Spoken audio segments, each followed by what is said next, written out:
क्या गई दारूबंदी, क्या गया कायदा છે દારૂબંધીના નામે બસ કાગળનો જેલ છે ધોલેરામાં બોટલો ભાવનગરમાં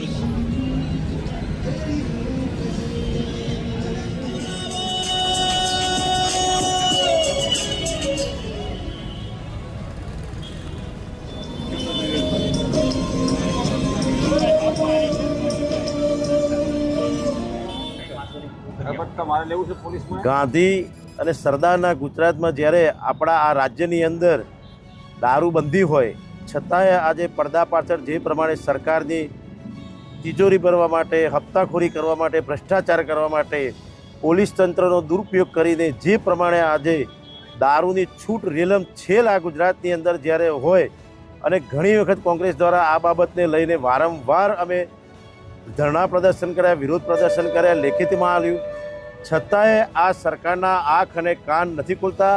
અને જ્યારે આ સરકારની નિષ્ફળતાના કારણે આજે ભાવનગરની અંદર 10થી વધુ લોકો મૃત્યુ પામ્યા, 35થી 40 જેટલા લોકો હોસ્પિટલ ગંભીર રીતે આજે દાખલ કરેલા છે. આ એ સ્પષ્ટપણે દેખાઈ રહ્યું છે કે સરકાર પોતાની મસ્તીમાં મોજ કરે છે. પોલીસ તંત્રને જે કામ કરવાનું હોય એ ન કરીને કોંગ્રેસના આંદોલનો પાછળ જ પોલીસ ગોઠવી દેવામાં આવે છે.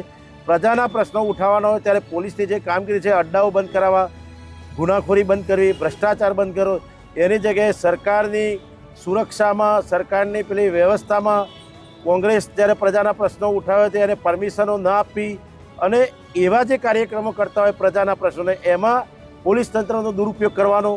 જ્યારે જરૂર શું છે કે આવા જે દારૂના દૂષણો હોય, જે અડ્ડાઓ ચાલતા હોય, ગુનાખોરી થતી હોય, ત્યાં સ્પષ્ટપણે આ હોમ ડિપાર્ટમેન્ટની, ગૃહમંત્રીની એક નાકામી સામે આવી છે.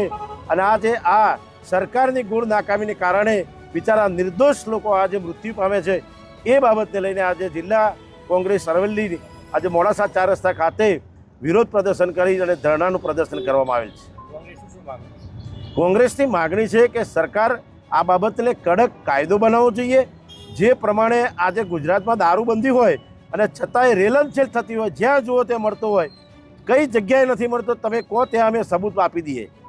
એટલે સરકારની સ્પષ્ટપણે નિષ્ફળતા છે અને હપ્તાખોરીની સિસ્ટમ જે ચાલુ છે એના કારણે આવા નિર્દોષ લોકોનો ભોગ બને છે.